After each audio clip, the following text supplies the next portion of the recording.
चीन से महामारी के वीडियो आ रहे हैं। कहा जा रहा है कि हालात बेकाबू हैं, नया वेरिएंट आ गया है, ज़्यादा खतरनाक है, लिहाजा सावधानी बरतना ज़रूरी है। सरकार में भी हलचल हो गई है। सबसे पहले पत्र लिख दिया गया, अपील कर दी गई। राहुल गांधी से कहा गया प्रोटोकॉल का पालन कीजिए या तो फिर रोक दीजिए भारत जोड़ो यात्रा। मानो चीन से वायरस सीधे यात्रा में प्रवेश करेगा। लेकिन साहब, खतरा इतना बड़ा है तो फिर यात्रा ही क्यों, प्लेन भी रोक देने चाहिए। चीन से आ रहे यात्रियों पर भी कड़ाई करनी चाहिए। खैर, बात सुरक्षा की है तो पालन तो करना ही होगा। यात्रा कांग्रेस की हो या फिर बीजेपी का हो सम्मेलन, ये आकलन करने का भी विषय है कि आखिर खतरा कितना बड़ा है। इस खतरे को हल्के में बिल्कुल भी नहीं लेना चाहिए।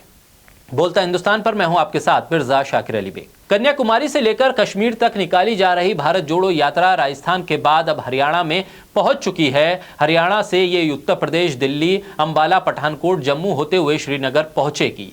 इस दौरान अपार जनसमूह भी जुट रहा है, लोगों की भीड़ जुट रही है। इस पर केंद्रीय स्वास्थ्य मंत्री ने राहुल गांधी को भारत जोड़ो यात्रा में कोविड प्रोटोकॉल के पालन के लिए पत्र लिखा है। राजस्थान के सीएम अशोक गहलोत ने ट्वीट करके इस पत्र पर जवाब दिया है। उन्होंने केंद्र सरकार को आड़े हाथों लिया। सीएम गहलोत ने लिखा कि राजस्थान में भारत जोड़ो यात्रा 21 दिसंबर की सुबह पूरी हो गई। भारत जोड़ो यात्रा में भारी भीड़ उमड़ी है, जिससे मोदी सरकार इतनी घबरा गई है कि अब पत्र लिखकर यात्रा को रोक रही है। कांग्रेस के आरोप तो एक तरफ हैं, लेकिन भारत जोड़ो यात्रा को लेकर जिस समय में यह पत्र लिखा गया है, उसी समय में खुद पीएम ने 2 दिन पहले त्रिपुरा में रैली की है। बीजेपी के बड़े नेता हैं, टीएमसी को टक्कर दे रहे हैं बंगाल में शुभेंदु अधिकारी। उन्होंने भी ट्विटर पर एक भारी भीड़ वाला वीडियो भी शेयर किया है। शुभेंदु अधिकारी ने बीजेपी की रैली में उमड़े भारी जनसैलाब का वीडियो डाला। जेपी नड्डा से लेकर अमित शाह तक को टैग किया। अपने बड़े नेताओं को यह बताया कि कितना जन समर्थन जुट रहा है बंगाल में। भीड़ जबरदस्त जुट रही है। ये सब तब हो रहा है जब कोरोना प्रोटोकॉल पर राहुल को पत्र केंद्रीय मंत्री लिख रहे हैं। राहुल गांधी की भारत जोड़ो यात्रा को लेकर 20 दिसंबर 2022 को जब पत्र लिखा गया, तब देश में 3408 एक्टिव केस थे। 24 घंटे में उस दौरान 129 नए मामले जुड़े थे और एक व्यक्ति की मौत हुई थी।